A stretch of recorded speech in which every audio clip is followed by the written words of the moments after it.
ಉಡಾಯಿಸೋ ಖಾರ ಬಣ್ಣ ರುಚಿಯನ್ನು ನೀಡುತ್ತದೆ. ಮೆಣಸಿನ ಪುಡಿ ಚಿಂದಿ ಉಡಾಯಿಸೋ ಖಾರ ಬಣ್ಣ ರುಚಿ. 30,000 35,000 ಆಗಿಬಿಟ್ಟది. Minimum driver salary is more than 34,000 in 7th pay commission ಪ್ರಕಾರ. ಹೀಗಾಗಿ ಅಂಥವುಗಳನ್ನು ನಾವು ಯಾವುದೋ ಆದಾಯ ಜಾಸ್ತಿ ಬಂದಿದೆ ಅವ್ರು ತೆಗಿಲೇಬೇಕಾಗಿತ್ತು. ಇದೇನಲ್ಲ, ಅದ್ರ ಬಗ್ಗೆ ಇಲಾಖೆಯವರು ವಿಚಾರ ಮಾಡ್ತಾ ಇದ್ದಾರೆ. BPL ಮತ್ತು ಪಿಂಚಣಿನ ಕಡಿತ ಮಾಡೋದ್ರ ಬಗ್ಗೆ ಚರ್ಚೆ ನಡೆದಿದೆ. BPL ಅಂದರೆ ಅವ್ರು ನಿಜವಾದ ಬಡವರಿದ್ರೆ ಅವ್ರು ತೆಗಿತೀರ, ಹೆಂಗೆ ಅರ್ಹರಿದ್ರೆ ಇಲ್ಲದ್ರೆ ತೆಗೆಯೋ ಪ್ರಶ್ನೆನೇ ಇಲ್ಲ. ನಿಮ್ಮ ಪ್ರಕಾರ ಯಾರು ಸರ್ ಅನರ್ಹ ಯಾರು? ಸರ್ಕಾರಿ ನೌಕರ ಅನರ್ಹ ಅಂತ ಅನಿಸುತ್ತೆ ಸರ್. ಸರ್ಕಾರಿ ನೌಕರು ಕೆಲವು ಸೇರ್ಕೊಂಡಿದ್ದಾರೆ, ಕೆಲವು ದೊಡ್ಡ ಲ್ಯಾಂಡ್ ಹೋಲ್ಡರ್ಸು ಸೇರ್ಕೊಂಡಿದ್ದಾರೆ. ಬಸ್ಸಲ್ಲಿ ಅದೆಲ್ಲ ಭಾಳ ಇಲ್ಲ ರೀ. ಅದೆಲ್ಲ ಕಡಿಮೆ ಮಾಡಿದ್ರು ಮ್ಯಾಕ್ಸಿಮಮ್ ಒಂದು ಎಲ್ಲ ಸೇರಿದ್ರೆ ಒಂದು 1,000 ಕೋಟಿ ಉಳಿಬೋದು. About that I am expecting. ಇಂಥವ್ರನ್ನೆಲ್ಲ ತೆಗೆದುಹಾಕಿದ್ರು not between 500 crores to 1,000 crores. That's all.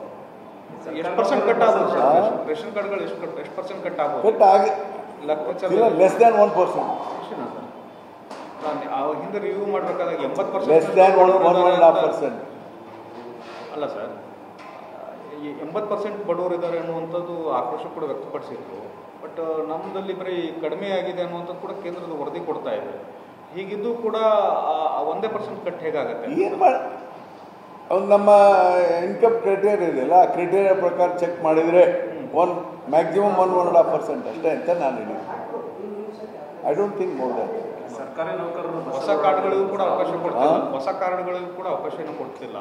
ಅಲ್ಲಿ ನೋಡೋಣ, ಅದು ಏನು ಮಾಡಿದಾಗ ನನಗೆ ನೋಡಿ, I am not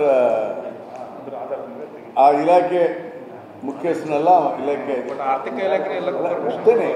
I am not A minister, I am just ಮುಖ್ಯಮಂತ್ರಿಗಳಿಗೆ ಆರ್ಥಿಕ ಸಲಹೆಗಾರ. ಅಂದ್ರೆ ಸರ್ ಹಿಂಗೆ ಮಾಡ್ಬೋದು ಅಂತ ಹೇಳ್ಬೋದೇ ಹೊರತು ಚರ್ಚೆ ಬಂದಿರ್ತಾವಲ್ಲ sir. Don't have any power. Please understand, ನನಗೆ ಯಾವುದೇ ಅಧಿಕಾರ ಇಲ್ಲ ಸರ್. ನಿಮ್ಮ ವ್ಯಾಪ್ತಿ ಅರ್ಥ ಆಗುತ್ತೆ ನಮಗೆ, ಆದರೆ ಇವೆಲ್ಲವೂ ಕೂಡ ಸಿಎಂ ಅವರು ಅದನ್ನೇ ನಾನು ಅದೇ ಹೇಳಿದ್ದು.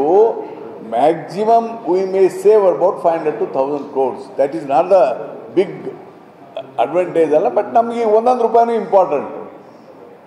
ಅದಕ್ಕೆ ನಾವು ಈ ಎಲ್ಲ ವಿಚಾರಗಳನ್ನ ತಿಳ್ಕೊಂಡೇ ಮುಂದಿನ ವರ್ಷ ಸ್ವಲ್ಪ ಕಂಫರ್ಟ್ ಆಗ್ತೇವೆ. ಎಲ್ಲ ಕಾರಣಗಳಿದ್ದಾವೆ. 7th pay commission, guarantee, old pay bill, ಇವು ಯಾರು ಇದ್ರ ಬಗ್ಗೆ ನಾವು ಮಾತಾಡೋದೇ ಇಲ್ಲ.